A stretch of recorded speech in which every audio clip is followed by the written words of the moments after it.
Subscribe करिए hifi study channel को, bell icon को प्रेस कीजिए लेटेस्ट वीडियो अपडेट सबसे पहले पाने के लिए।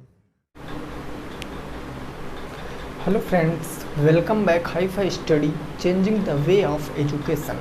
दोस्तों, आज की क्लास में हम लोग अपना डीएड सेकेंड सेमेस्टर मैथ में जो पवन सीरीज को सॉल्व कर रहे थे उसके क्वेश्चनों की सीरीज को हम आगे बढ़ाएंगे, है ना। और कुछ ऐसे प्रश्नों को डिस्कस करेंगे जिनकी लैंग्वेज समझने में कुछ साथियों को प्रॉब्लम होती है। तो मैंने क्वेश्चन यहाँ पर लिख दिए हैं, आप क्वेश्चन को पढ़ भी सकते हो। एक एक करके क्वेश्चनों को मैं सॉल्व कराऊंगा और उम्मीद करता हूं कि आप सारे क्वेश्चन बना पाओगे। तो शुरुआत करते हैं पहले प्रश्न से। पहला प्रश्न लिखा है हमारा कि एक आयत का विकर्ण 4√5 सेंटीमीटर है। यदि लंबाई चौड़ाई की 2 गुनी है तो आयत का क्षेत्रफल बताओ। एक आयत है जिसका आपको डायगोनल यानी कि आपको क्या दिया गया है मेरे दोस्त, आपको विकर्ण दिया गया 4√5 सेंटीमीटर।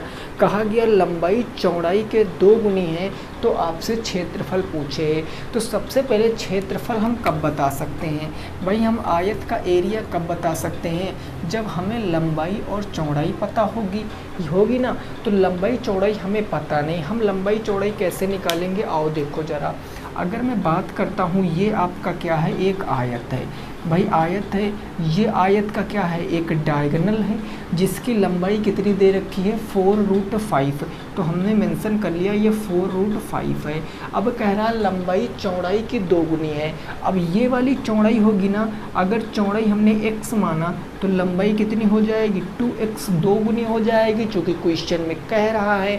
अब देखो, जब हम आयत को 2 पार्ट में यानी डायगोनल को खींचते हैं तो ये एक राइट एंगल ट्रायंगल बनाता, ये हो जाएगा कर्ण।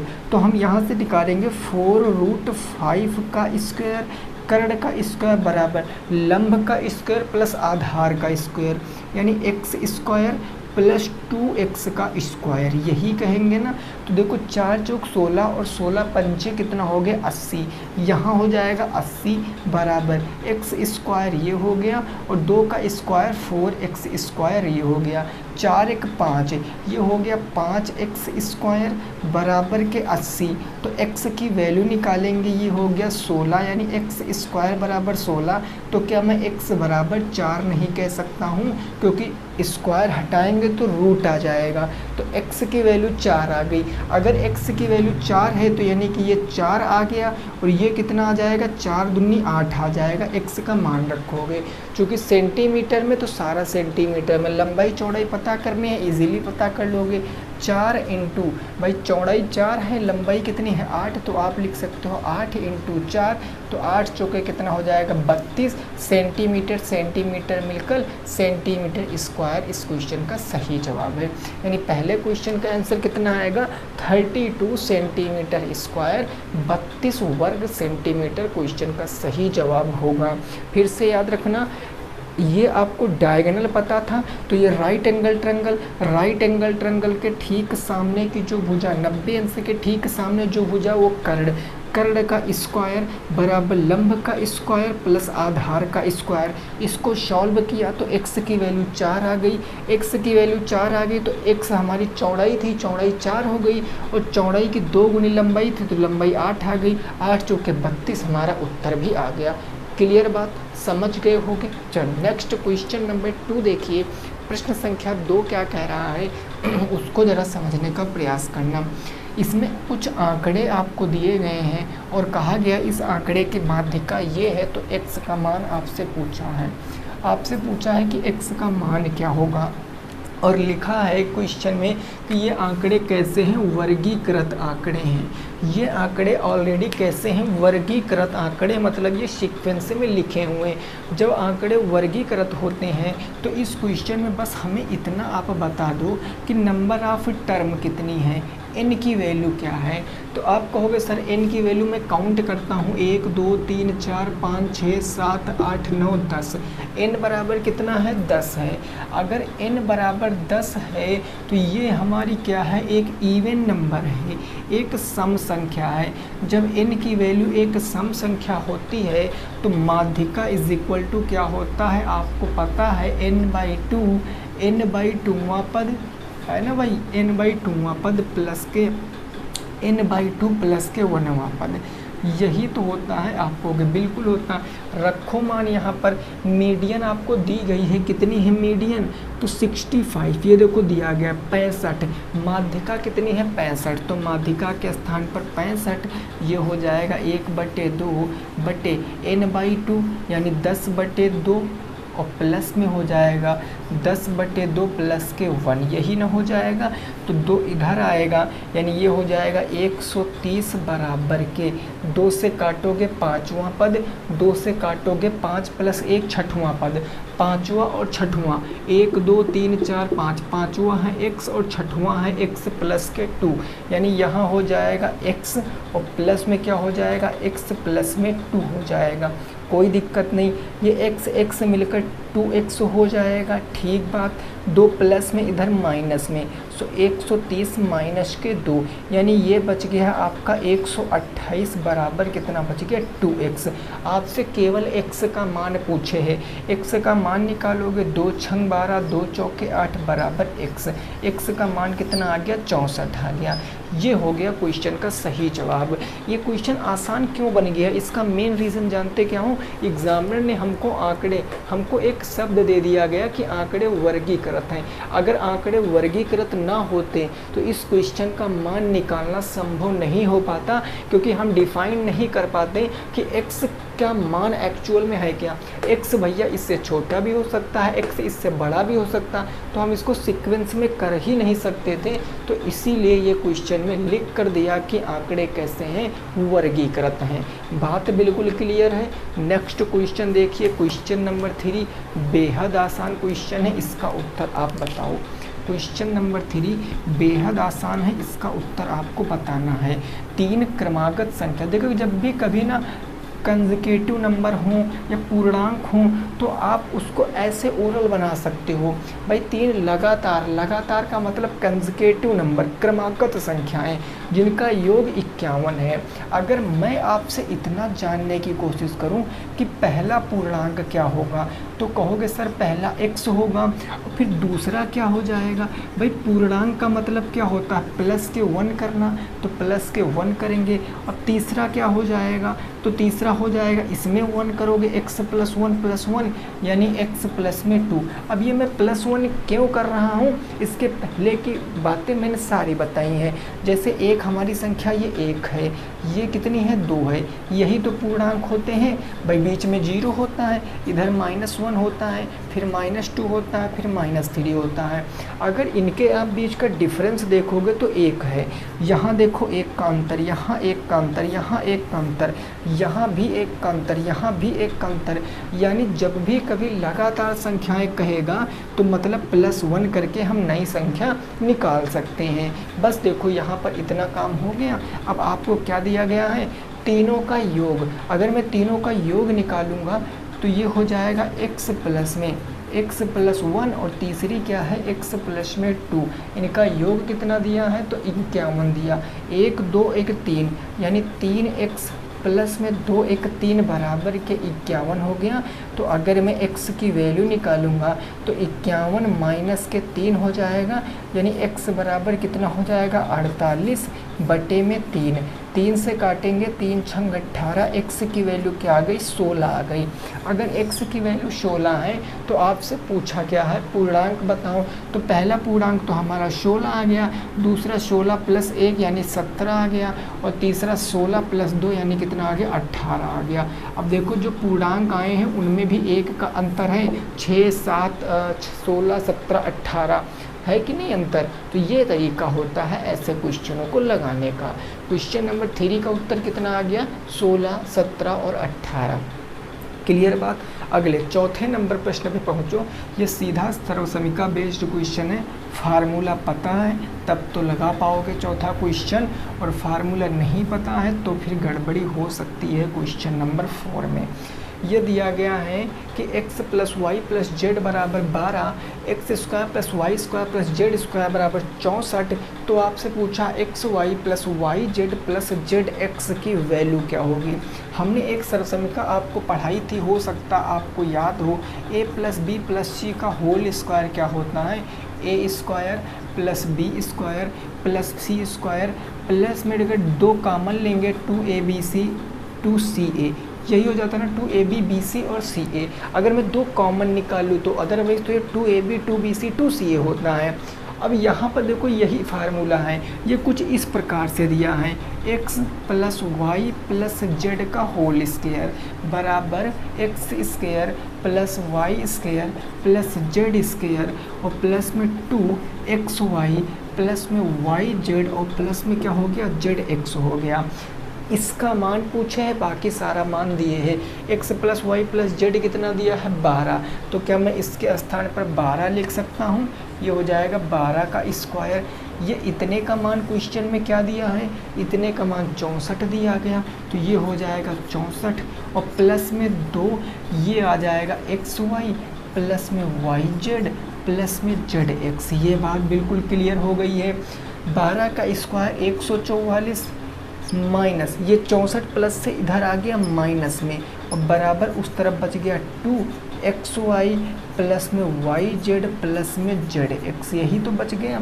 घटाओगे भैया 4 से 4 जाएगा 0, 14 से 8 जाए 14 से 6 जाएगा 8 और ये 2 गुणे में है, धन बट्टे में आ जाएगा बराबर उधर बच गया xy plus y z plus z x. 2 से काटोगे कितनी बार 40 बार, तो उत्तर कितना आ जाएगा 40, यानी इस क्वेश्चन का उत्तर कितना होगा 40 होगा इस क्वेश्चन का सही जवाब।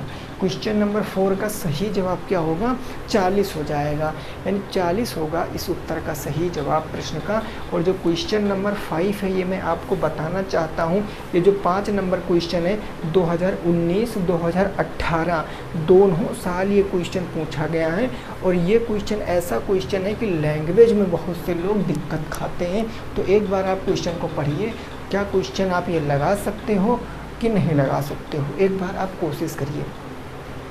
आ गया समझ में? चलो अब हम बात करेंगे अपना क्वेश्चन नंबर 5 की। ज़रा 5 नंबर प्रश्न देखो क्या है, उसको समझने की कोशिश करो। क्वेश्चन नंबर 5 ये क्या कह रहा है? क्वेश्चन नंबर 5 ये कह रहा है 2 अंकों की किसी संख्या के अंकों का योग 9 है। ज़रा आप हमें एक बात बताओ, 2 अंकों की कोई संख्या क्या होती है? सपोज दैट मैंने माना 48, अगर ये मेरी 2 अंकों की एक संख्या है तो ये जो 8 होता है इसको हम क्या बोलते हैं? इकाई बोलते हैं, इकाई अंक। इसको क्या बोलते हैं? दहाई अंक बोलते हैं। ये तो सभी को पता होगा, है ना। और दहाई का मतलब क्या होता है? 10 × 4 और इकाई का मतलब क्या होता है? 8 × 1। भाई दहाई का मतलब हम 10 से गुणा कराते हैं, इकाई का मतलब हम 1 से गुणा कराते हैं, तो वही काम यहाँ पर करना है। सबसे पहले आपको इकाई और दहाई के अंक मानने हैं। तो आओ जरा इस क्वेश्चन पे हम नज़र डालते हैं। अगर मैं इस क्वेश्चन की बात करता हूँ, बहुत प्यार से समझना, बढ़िया क्वेश्चन है। अगर मैं मानता हूँ, माना इकाई अंक हमने मान लिया, सपोज दैट हमने कहा कि इकाई अंक हमारा x है और दहाई अंक हमने मान लिया y है। इकाई अंक अगर x मैंने माना, दहाई अंक मैंने y माना, तो कितने लोग हमें बता सकते हैं कि जो मैंने माना है उस मानने के हिसाब से हमारी संख्या क्या होगी? कौन कौन बता सकता है कि जो मैंने x और y माना है इसके अकॉर्डिंग हमारी संख्या कौन सी बन जाएगी? तो आप कहोगे सर ये y प्लस में x था, लेकिन ये आपका दहाई अंक है तो यहाँ 10 लगा देंगे, यानी संख्या क्या बन जाएगी? 10y प्लस में x बन जाएगी। बस इतना काम हो गया, तो क्वेश्चन समझो बन गया। कहा गया अंकों का योग, अंकों का योग कितना है? 9 है। तो अंकों का योग यानी x प्लस वाई 9 है। अगर मैं पहले शर्त के अनुसार चलूँ तो अंकों का योग यानी x प्लस वाई हमें कितना दिया? 9 दिया, और ये समीकरण नंबर हमने 1 मान लिया। ठीक है ना, समीकरण है ना, हमने बताया सर्वसमीका समीकरण में कि LHS RHS होता है, चर अचर होते हैं, तो ये समीकरण हो गया। अब दूसरी कंडीशन है, अंकों के क्रम पलट दें। देखो ये जो संख्या थी ना, अब इसके अंकों के क्रम पलट दो, लेकिन ये कौन सी शर्त होगी? ये हमारी दूसरी शर्त होगी। अगर मैं अंकों के क्रम पलट दूँ तो संख्या हमारी क्या 10x प्लस में y नहीं बन जाएगी? अगर मैं अंकों के क्रम पलट देता हूँ तो ये जो संख्या बनती है मूल संख्या से 27 अधिक है। ये संख्या जो है मूल संख्या से 27 अधिक है, तो मूल संख्या हमारी क्या होगी? 10y प्लस में x होगी। अगर ये संख्या इस संख्या से 27 अधिक है तो जाहिर सी बात है ये संख्या अगर मैं 27 से कम कर दूं तो दोनों बराबर हो जाएंगे। भाई क्या कहा गया कि जो संख्या के अंकों को पलट देने पर जो संख्या प्राप्त होती है वो मूल संख्या से 27 अधिक है। ये ऑलरेडी 27 अधिक है, ये ऑलरेडी क्या है 27 अधिक है, तो हम उधर नहीं उधर प्लस करते। इधर अगर मैं इसमें 27 कम कर दूं x प्लस वाई माइनस के अगर मैं 27 कर दूं तो ये दोनों क्या हो जाएंगे, बराबर हो जाएंगे। बात क्लियर हो गई ना। अब इसको सॉल्व कर लीजिए। जब इसको सॉल्व करोगे 10y को इधर ले आओ। देखो 10x माइनस के ये हो जाएगा x प्लस के y और ये माइनस के इधर हो जाएगा 10y बराबर माइनस के 27 उधर जाएगा प्लस में 27 हो जाएगा। कोई दिक्कत नहीं। यहाँ देखो क्या बचेगा 9x बचेगा और प्लस में ये कितना माइनस में बचेगा, ये माइनस में कितना बच जाएगा, माइनस में 9y बच जाएगा बराबर 27 बच गया। अगर इन दोनों से मैं 9 कॉमन निकाल लूँ तो ये बच जाएगा x माइनस वाई बराबर के 27। तो ये 9 तियाँ कितना हो गया 27, यानी x माइनस वाई की वैल्यू कितनी आ गई 3। और ये हमने माना समीकरण नंबर 2। समीकरण 1 को देखो, समीकरण 2 को देखो, आसानी से दोनों चर के मान निकाल सकते हो। अगर मैं समीकरण 1 और 2 की तुलना करता हूँ तो देखो x प्लस वाई बराबर मेरे को 9 दिया है और x माइनस वाई बराबर हमने कितना निकाल लिया 3। इनको ऐड करेंगे तो ये कट जाएंगे। 2x बराबर 9 3 कितना हो जाएगा 12। x बराबर कितना हो जाएगा 2 छंग 12। अगर x की वैल्यू 6 आ गई है तो क्या y की वैल्यू मैं निकाल सकता हूँ, चाहे इसमें रख दो मान चाहे इसमें रख दो मान। अगर मैं इसमें रख देता हूँ, भैया मान लिया हम इसमें मान रखते हैं, मैं तीर बना के लिखे दे रहा हूँ मान रखने पर। अगर मैं इसमें मान रख देता हूँ x बराबर 6 तो देखो 6 माइनस वाई बराबर के 3 प्लस से उधर जाएगा किस में हो जाएगा माइनस में, है ना। इसमें नहीं, इसमें रखने से काम गड़बड़ हो जाएगा मेरे दोस्त, क्योंकि ये तो हमने निकाला है, इसमें नहीं रख सकते हैं।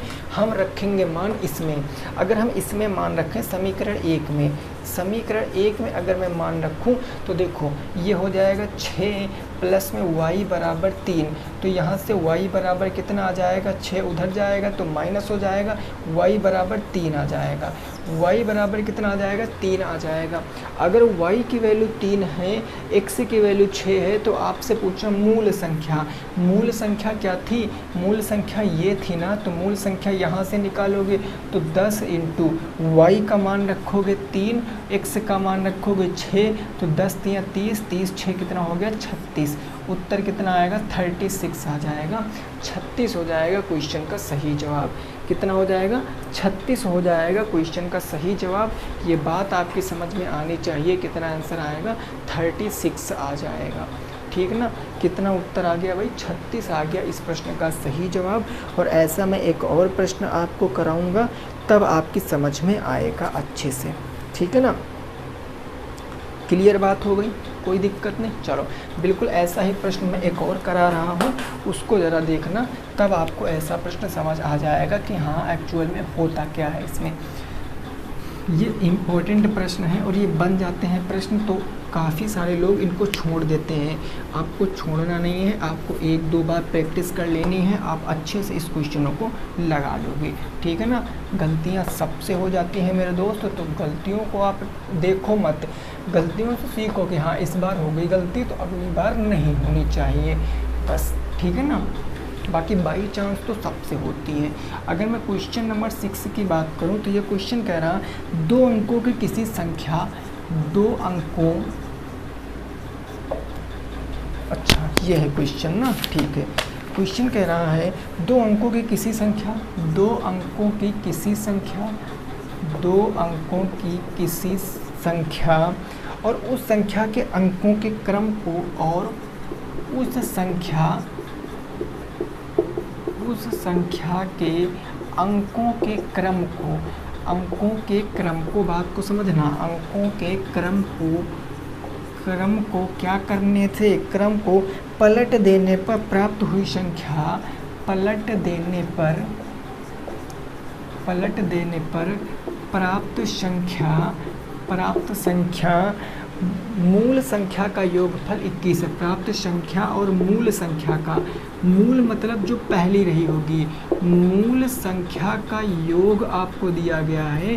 कितना दिया गया? 121 121 है, तथा अंकों का योग, तथा अंकों का आपको सम दिया है। अंकों का योग कितना है?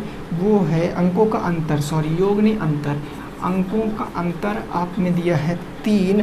तो पूछा संख्या बताओ, 3 है तो कहे है मूल संख्या बताओ, मूल संख्या क्या होगी वो आपसे पूछे हैं। ये क्वेश्चन है आपका, कोशिश करो एक बार लगाने की, बताओ क्या आएगा उत्तर। कोशिश करो एक बार बताने की क्या आएगा उत्तर। मैं एक बार क्वेश्चन फिर से पढ़े दे रहा हूँ, हो सकता है आपको नहीं समझ आ रहा हो क्या मैंने लिखा है, तो सुनो ज़रा। 2 अंकों की किसी संख्या और उस संख्या के अंकों के क्रम को पलट देने पर प्राप्त संख्या और मूल संख्या का योग कितना है? 121 है, तथा अंकों का अंतर 3 है, तो मूल संख्या बतानी है। ठीक है, पढ़ लिया। कोशिश चलिए करते हैं हम लोग लगाने की। सबसे पहले हमें पता होना चाहिए कि संख्या क्या है। तो इसके लिए हमने माना इकाई अंक कितना हो जाएगा। सपोज दैट हमने माना इकाई अंक हमारा x है और जो दहाई अंक है वो कितना मैंने मान लिया? y मान लिया। अगर इकाई दहाई अंक पता चल गए तो हम यहाँ से संख्या भी बना सकते हैं। दहाई का मतलब 10 होता है, तो 10y + x, ये मूल संख्या हमारी है, ये मूल संख्या है। अब देखो कहा गया अंकों का अंतर, अंकों का अंतर कितना है? 3 है। अगर मैं लिखूं अंकों का अंतर, मैं एक कंडीशन लिखते हूं कि अंकों का अंतर यानी x - y = 3 दिया है, ये मैंने समीकरण नंबर 1 मान लिया। ठीक है, अब ये जो संख्या है, ये संख्या अब अंकों को कहते हैं पलट दे, तो जहाँ y था वहाँ x हो जाएगा, यानी ये हो जाएगा 10x प्लस में y हो जाएगा। अंकों के क्रम को पलट देने पर प्राप्त संख्या, ये संख्या बनी। और मूल संख्या यानी कि प्लस के 10y प्लस में x, इसका आपको सम दिया कितना है? 121 है। अब यहाँ से हम क्या करेंगे? अपनी दूसरी समीकरण बनाएंगे। 10x और x मिलकर 11x हो जाएंगे, ये y और 10y मिलकर 11y बराबर के 121। अगर मैं 11 कॉमन ले लेता हूँ तो ये बन जाएगा x + y बराबर के 121। 11 से ये कितनी बार कट जाएगा? 11 बार, यानी यहाँ से x + y बराबर कितना आ जाएगा? 11, और ये समीकरण नंबर 2 बन गया। अब अगर समीकरण 1 और 2 हमने निकाल लिया तो ज़रा देखो x + y बराबर कितना आया है आपका? 11, और x - y बराबर कितना क्वेश्चन में दिया था हमें? 3, x - y बराबर 3। समीकरण को जोड़ो तो ये +y - y खत्म, x मिलकर 2x, 11 3 हो गया 14, तो x बराबर क्या आएगा? 2 7 14। x की वैल्यू 7 है तो y की वैल्यू कितनी आ जाएगी? 4 आ जाएगी। 7 4 11। अगर मैं इसमें मान रख देता हूँ या इसमें रख देता हूँ तो मान आपका क्या आएगा? देखो यहाँ पर इसमें रखता हूँ तो हो जाएगा 7 प्लस में y बराबर के 11, तो y बराबर 11 माइनस के 7, y बराबर के 4, y बराबर के 4, x बराबर के 7। अगर x y आपको पता है तो आपसे पूछे हैं मूल संख्या, तो संख्या आपकी बनी क्या थी शुरुआत में? संख्या शुरुआत में क्या बनी थी? 10y प्लस में x, संख्या थी 10y प्लस में x। y बराबर रखो 4, 10 गुणे 4 प्लस में 7, 10 चौके 40, 7 47, 47 क्या होगा? इस क्वेश्चन का सही जवाब होगा 47 हो जाएगा इस प्रश्न का सही जवाब। नोट कर लीजिए, नेक्स्ट पे पहुँचते हैं अगले प्रश्न पर। 47 हो जाएगा इस क्वेश्चन का बिल्कुल सही जवाब। ठीक है ना? कितना होगा भाई? 47 हो जाएगा। बात क्लियर है? बोलो समझ आया है कि नहीं आया है? कोई दिक्कत नहीं है भाई? चलिए नेक्स्ट अगला क्वेश्चन देख लेते हैं अपना। क्वेश्चन नंबर होगा हमारा 7, प्रश्न संख्या नंबर 7। ये बात बिल्कुल क्लियर है, कोई दिक्कत नहीं है? चीज़ें समझ में आ रही है कि नहीं आ रही, कमेंट करना। ठीक है, देखिए क्लास आपकी इसलिए रेगुलर नहीं आ पा रही मेरे दोस्त, मेरा ना अभी पेपर लगा हुआ है तो बस 15 तारीख तक आपकी क्लास ऐसे ही थोड़ा बहुत बाधित रहेंगी, लेकिन फिर 15 के बाद आपको रेगुलर क्लास मिलेगी, एक भी दिन आपकी छुट्टी नहीं होगी, ठीक है ना। बस 15 तक थोड़ा सा प्रॉब्लम है। ये क्वेश्चन नंबर कौन सा होगा, 7 होगा। ये कह रहा दो संख्याओं का अंतर 14 है। दो संख्याओं का अंतर आपको दिया है, दो संख्याओं का अंतर कितना दिया है, 14 है, ठीक है ना। आगे क्वेश्चन कह रहा है बड़ी संख्या का आधा छोटी संख्या के 2 गुने से 2 कम है। बढ़िया लैंग्वेज है। बड़ी संख्या का आधा, बड़ी संख्या का आधा, आगे कह रहा है बड़ी संख्या का आधा छोटी संख्या के 2 गुने से 2 कम है। छोटी संख्या के 2 गुने से 2 कम है। छोटी संख्या के 2 गुने से 2 कम है। तो क्वेश्चन में आपसे पूछा क्या गया है, क्वेश्चन में पूछा गया है संख्याएं बताओ। दोनों संख्याएं आपको बताना है, बोथ नंबर, दोनों संख्याएं बताओ। ये प्रश्न है आपका, इस प्रश्न का जवाब दो। दोनों संख्याएं क्या हो जाएंगी, इस प्रश्न का जवाब आप हमें देने की कोशिश करो, ठीक है ना। दो संख्याओं का अंतर 14 है, बड़ी संख्या का आधा छोटी संख्या के 2 गुने से 2 कम है, तो संख्याएं आपको बतानी है, ठीक बात ना। चलो भैया लगाते हैं इस प्रश्न को। अब देखो दो संख्याओं का अंतर है, दो संख्याएं मान लो कोई दो संख्याएं रही होंगी, एक्स वाई कोई दो संख्याएं होंगी। सपोज दैट हमने मान लिया कि हमारी एक माना पहली फर्स्ट नंबर हमने मान लिया x है और सेकंड नंबर आप y मान लो, a b c d z कुछ भी मान सकते हो। दोनों का अंतर डिफरेंस बिटवीन टू नंबर कितना दिया गया, 14, यानी x माइनस वाई कितना दिया गया, 14। समीकरण नंबर हमने 1 मान लिया। आगे कह रहा है कि बड़ी संख्या का आधा, ठीक बात, पहला नंबर x है, दूसरा नंबर y। हमने ये जो पहला नंबर x था हमने इसको बड़ा माना, आप किसी को बड़ा मानो, हमने इसको बड़ा माना और ये छोटी है, ठीक है ना। बड़ा आप इसको भी मान सकते हो, इसको भी मान सकते हो, वो फ़र्क नहीं, ये तो वेरिएबल है, कोई भी बड़ा मान लो। कह रहा बड़ी संख्या का आधा, बड़ी संख्या x है तो x का आधा छोटी संख्या के 2 गुने से 2 कम है, यानी छोटी संख्या क्या थी y, इसके 2 गुने से 2 कम कर दिया, बराबर हो गए ये दोनों। तो अब यहाँ से आप क्या निकाल सकते हो, यहाँ से आप x की वैल्यू निकाल सकते हो, यानी x बराबर ये 2 उधर जाएगा, गुना कर देगा, तो 2 दूनी 4y माइनस के 2 दूनी कितना हो जाएगा, 4 हो जाएगा। अब अगर आप y इधर टर्म ले आओगे y वाली, तो x माइनस 4y बराबर माइनस के 4, समीकरण नंबर 2 बन गया। क्या आ गया, x माइनस 4y बराबर के 4। अब देखो एक चीज़ हमें लग रही है कि इसमें हम ना 2 समीकरण ना बनाएं, हम एक ही समीकरण से हल कर सकते हैं। देखो कैसे, दूसरा समीकरण हमारा ऑलरेडी बन जाएगा। कैसे, अगर मैं इस मान को ना निकालूं, आप देखो यहाँ पर x का मान हमारा निकला है, यहाँ से x की वैल्यू हमें निकली है कि x बराबर इतना है, और अगर x का मान मैं इसमें रख दूँ तो हमें y का मान पता चल जाएगा।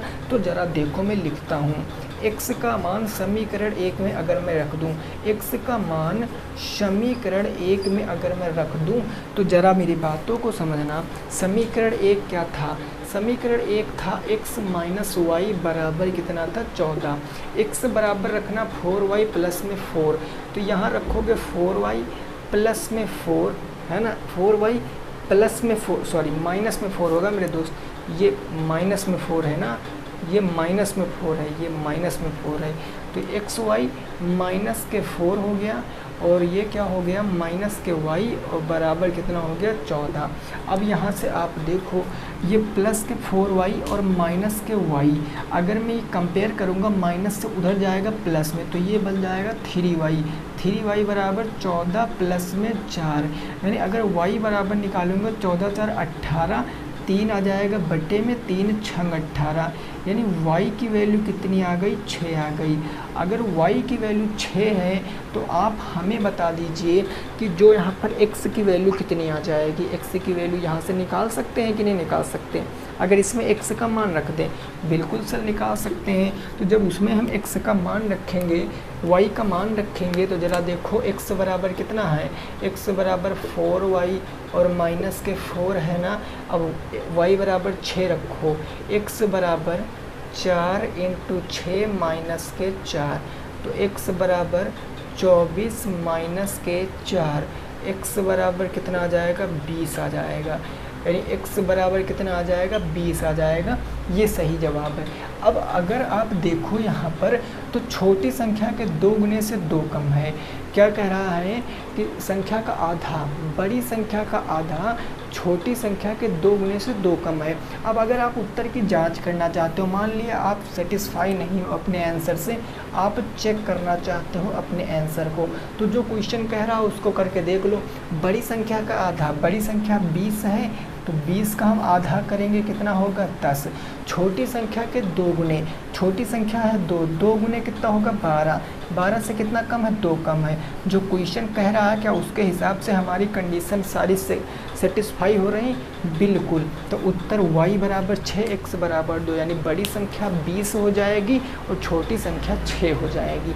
ये होगा क्वेश्चन का सही जवाब। 20 और 6 क्या होगा इस क्वेश्चन का सही जवाब।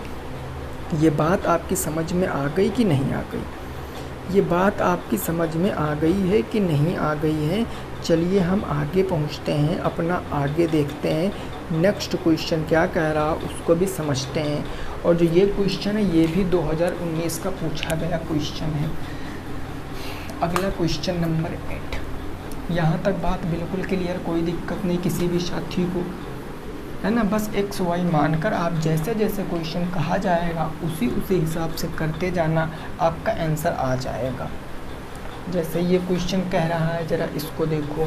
ये कह रहा है एक घनाभ की लंबाई 80 सेंटीमीटर, 40 सेंटीमीटर, लंबाई 1 मीटर 20 सेंटीमीटर। अच्छा, क्वेश्चन नंबर 1 है, एक घनाभ है, एक क्यूबाइट है जिसकी लंबाई आपको कितनी दिया है, लंबाई दिया 80 सेंटीमीटर, लंबाई 80 सेंटीमीटर, चौड़ाई 40 सेंटीमीटर, मतलब ब्रेथ आपको 40 सेंटीमीटर, और जो आपको हाइट दिया है, हाइट कितना दिया है, हाइट दिया है 1 मीटर 20 सेंटीमीटर, 1 मीटर और 20 सेंटीमीटर है। तो क्वेश्चन कह रहा है घनाभ का आयतन मीटर में बताओ। तो घनाभ का आयतन मीटर में बताओ, घनाभ का आयतन मीटर क्यूब में बताओ। भाई मार्कर तो आज बहुत ख़राब चल रहे हैं। घनाभ का आयतन आपको बताना है किसमें, मीटर क्यूब में, मीटर क्यूब में बताओ। ये प्रश्न है आपका, ये 2019 का आया हुआ प्रश्न है। तो इस प्रश्न का जवाब दो, क्या होगा इस प्रश्न का सही उत्तर। इस प्रश्न का जवाब दो, क्या होगा इस प्रश्न का सही जवाब, फटाफट बताओ। इस प्रश्न का सही जवाब क्या हो जाएगा। घनाभ आपको पता होना चाहिए किस शेप का होता है। घनाभ एक प्रकार का रेक्टेंगल होता है, हमने आपको पढ़ाया है, जिसमें बस वॉल्यूम होता है, ये होता है घनाभ, ठीक है ना, ये घनाभ होता है। लेंथ, ब्रेथ और हाइट होती। आयतन घनाभ का होता क्या है, तो अगर मैं आयतन की बात कर लूँ, वॉल्यूम ऑफ क्यूबाइड क्या होता है, L into b into h होता है। L, अब आपको आंसर मीटर में बताना तो पहले 100 सेंटीमीटर में रख लो सब। लंबाई 80 है तो 80 सेंटीमीटर हो गया, चौड़ाई 40 है तो 40 सेंटीमीटर, ऊंचाई 1 मीटर 20 सेंटीमीटर। 1 मीटर को क्या मैं 100 सेंटीमीटर नहीं लिख सकता हूँ, ज़रा हमें बताओ। 1 मीटर को 100 सेंटीमीटर 20 सेंटीमीटर 120 सेंटीमीटर। अब ये सारी खेल हमारा सेंटीमीटर में चल रहा है, तो ये हो जाएगा 8 चौके 32, ये 3200 हो जाएगा, ये हो गया 3200 और इंटू कितना हो जाएगा 120। इसको जब गुना कराएंगे 12 दूना 24, कितना आ गया 2, 12 3 36 37 38, ये हो गया 37 38, 1 2 और 3 0, 1 2 और 3 0। अब ये आया है सेंटीमीटर क्यूब में, हमें मीटर क्यूब में बताना है, तो कितने अंक पहले जीरो लगाएंगे ज़रा हमें बताओ। आप देखो क्यूब में है ना, जब 1 मीटर होता है, जब 1 सेंटीमीटर को आप मीटर में बदलते हो तो 100 से भाग करते हो, यही ना। लेकिन अब 1 सेंटीमीटर क्यूब है, मतलब कितने जीरो लगेंगे? 6 जीरो, 1 2 3, 6 जीरो। 6 जीरो से आप इसको भाग कर दोगे तो ये सेंटीमीटर से कट जाएगा, 4 तो 6, ये सेंटीमीटर काम ख़त्म। अब उत्तर मीटर में आ जाएगा।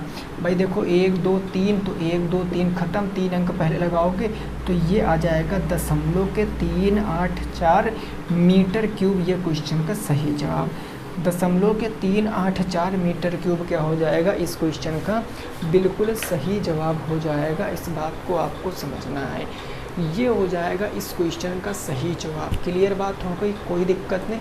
तो आज की क्लास में हमने टोटल 8 क्वेश्चनों को डिस्कस किए। क्वेश्चन तो हम और भी करते हैं, बट मेरे दोस्त आज ना थोड़ा सा ये मार्कर बहुत कम चल रहा है, तो पढ़ाने का कोई अभी मतलब नहीं, मार्कर तो दिखेगा भी नहीं अभी आपको, है ना। तो क्या होगा, हम कल की क्लास में आगे के चीज़ों को प्रोसीड करेंगे, आगे की चीज़ों को सीखेंगे। कोई क्वेश्चन नहीं समझ में आया है तो आप क्या कर देना, कमेंट कर देना है, ठीक है ना, कमेंट कर देना। और अभी आपका चैप्टर 1 बचा है। कौन सा चैप्टर 1 बचा है? Natural number, whole number, rational number, ये सारी चीज़ें पति, प्राकृतिक पूर्ण परिमेय संख्याओं की अवधारणाएं, जो फर्स्ट सेमेस्टर भी मैंने आपको पढ़ाया था, ठीक है ना। 2 ही 3 क्लासें मैंने आपको पढ़ाई थी, लेकिन वहाँ पर जो पढ़ाया था उससे थोड़ा ऊपर आपको उस चैप्टर को पढ़ना है बस, ठीक। तो आज की क्लास को यहीं पर रोकेंगे, सभी साथी रखेंगे अपना ख्याल। मिलेंगे नेक्स्ट क्लास में। जय हिंद, जय भारत और वंदे मातरम।